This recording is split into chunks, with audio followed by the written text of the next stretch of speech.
Good morning, good afternoon, good evening, wherever you hear my voice from. Today is the 28th of June 2020 and it's a Sunday.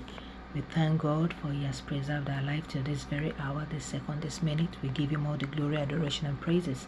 Today I'm going to talk about support system. And support system can be said to be a group of people. It can be an individual, that gives support and respect to people that needs it. And excuse me, when we talk of support system and we're talking of the kind of support we're giving, it can be emotional, it can be physical, it can be practical, it can be psychological, it can different kinds of support system that we have out there. And in our families too, we see people that need it. In the church, we see people that need it. In our schools, our place of work, we see people that needs this support. And when we look at it as Christians, we see that Apostle Paul really talked about it. And a lot of things, most churches now, they don't practice it. The support system, even at home, we don't have it. Some families, they don't, maybe because they don't really understand. And rather than give the support that person need or what the support the people need, we are busy condemning them, we are busy judging them. And this was what Apostle Paul said. And so most of the letters that he wrote to the churches, he always advised them, he always tells them that, look, don't condemn those people that are falling or that are backsliding. Don't condemn them at all. Don't judge them. Rather, pray for them, talk to them, love them, encourage them, support them, because that is what they need. But we don't see that. What we fail to understand again is the strength we have is different. The grace we have is different. Some people, what you can go through and you come out strong. Someone else can't even go through half of what you went through. They break down completely. And you don't look at it that, well, I went through it and I'm okay and everything. No, that is when you should give your support. That is when you should encourage that person. That is when you should be there advising that person, with scriptures and everything as Christian. Because even one of the foundation that we have as the Christian that we Christians have, one of our foundation is relationship, like fellowship. Because even when they preach and everything is there in the Bible, God wants to have a personal relationship with you. So we should be able to have that relationship in churches as well, even in our homes, And when you see people going through stuff, when they behave differently from the norm, the way you want to look at it, just know that what that person need or what those people need is your encouragement. Is for you to support them. It's not for you. We're not talking about indulging them in the bad things they are doing. No, you support. But when they are doing stuff and you don't understand their behavior at times, and you are busy pounding them, pushing them down, tearing them down, you are not going to get any results. Rather, the person keeps doing. They get worse. And in our churches, you see them. They withdraw. They draw back. Because to them, nobody understands me, nobody cares, nobody loves me. Or you see them backsliding. And instead of, praying for that person and talking to that person with scriptures, with Bible, you are busy mocking that person. You ridicule them. Someone comes to you to confide in you, to tell you some things, because they look at you like, this is a good support for me. I can confide in this sister. I can tell this brother what I'm going through. And by the time they are done talking to you, the whole church knows what is going on. They know the story of that sister. They know the story of that brother. So what kind of support system are you? We need to ask ourselves, what kind of support system are we? In our families, in our churches, in our school, place of work, what kind of support system are we? Are we the one that build up or the one that tears down? Are we the one that judge? Are we the one that mock?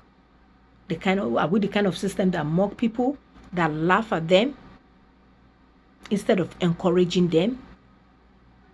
when they are going through trials, when they are going through stuff, or when they are acting in ways that will feel that, okay, it's not supposed to be like that.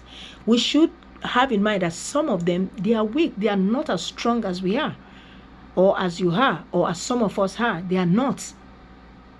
So like when you want to walk 10 miles and it takes you maybe it takes you an hour or so, some people it may take them 2-3 hours. You don't have to judge them. You don't have to mock them for that. That is their own strength. Rather, you are supposed to encourage them. Tell them, you're doing good. Come on, you're doing good. You can do it. But rather, we are busy pulling them down. When you do that, they get discouraged. And most people, they leave the church as a result of that.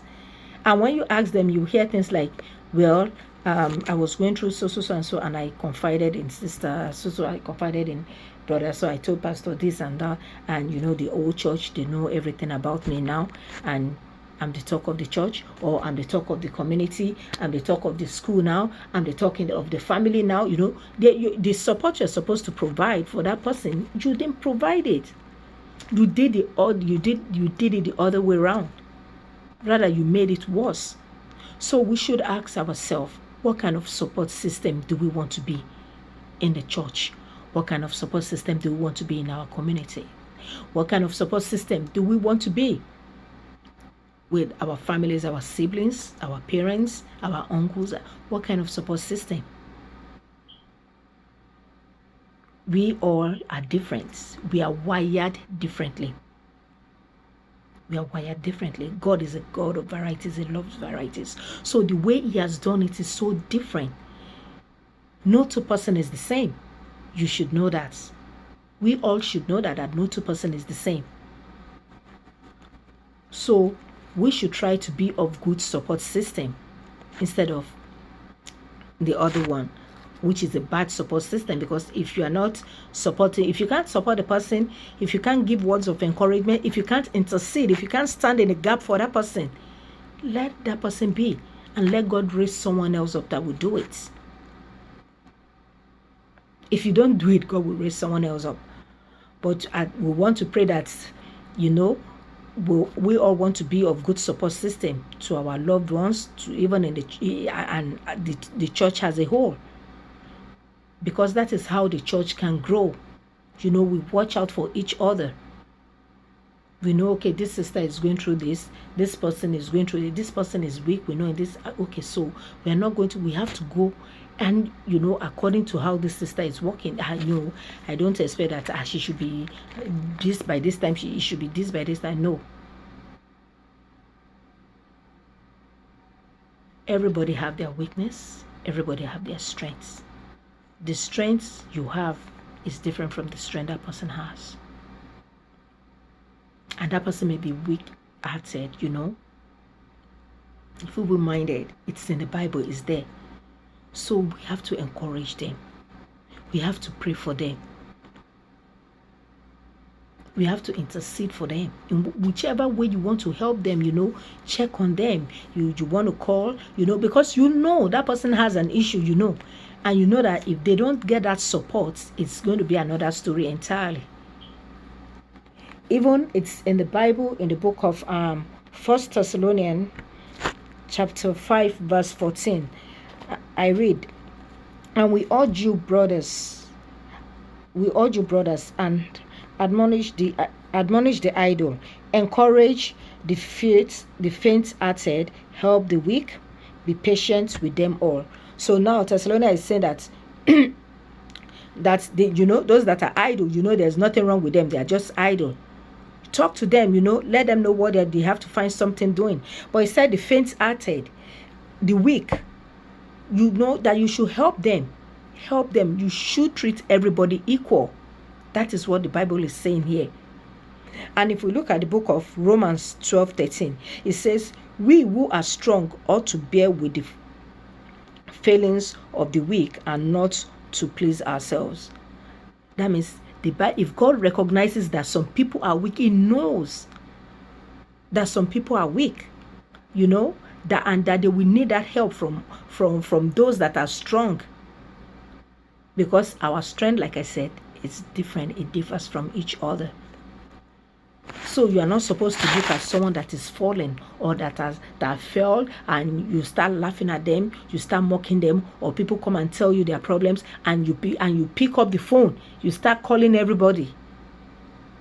That person trusted you, looked at you as a good support system. That is why that person came to you. That is why that person came to you, and that is what the church is supposed to be for. We don't look at people, we don't judge them. You don't criticize them, because we ourselves, we are not better. You yourself, you are not better. It's just the grace of God and the mercy of God. So you don't look at yourself that, oh, I'm there, I'm this, I'm that. Then you look at others or you see someone that is struggling in their faith. You know, they are struggling, some of them, to even read the Bible, to understand. They're struggling so hard with it. Even with their prayer life, that is where you come in and you support them, you encourage them, you pray with them. You don't laugh at them, or you see someone backsliding. You know the person is going the wrong way, and you can't talk to the person. Even if the person refuses and shouts and all that, what is wrong with you going to your corner, into your closet, and praying for that person, interceding? Because the Lord has opened your eyes, and you've seen that there's something wrong with this sister, there's something wrong with this brother. You can see that he's walking out of the faith. Is walking out of his first love, Jesus. So you have to intercede. That's what you are there for, and not to tear that person down, and not to break that person. I've heard so many people why they left church. I've even heard people why they will tell you the reason why they don't pay tithe. I know a lot of people, they used to before, but they don't pay. And it's because of some things that they see and everything. But that one of tithe, is left to, I don't want to talk about that. It's between you and God. But we see things that people do, and when some people leave the church, when you call them and you ask them, and you will find out that it's as a result of what happened in the church. You have succeeded in pushing that person out. And you will hear them, I will never go back to church again, I will never do this again. And it's because the support system was faulty. The kind of support they were expecting was not what they got. Even in our family, we have siblings too. At place of work, the same thing. In our school too, the same thing. The guardian and counselor, some student will go and tell them some things, oh, this is what is going on. And the teacher will broadcast, the counselor will broadcast it to everybody. So why is the person coming to you? Why is the student coming to you? For support, for advice. And you just spread it out there. And you break the person down more. I pray that the Lord will help us, that we will be a good support system, that our action will not be what will bring people down. Our action will not send people away from God. Rather, it will draw people closer to God.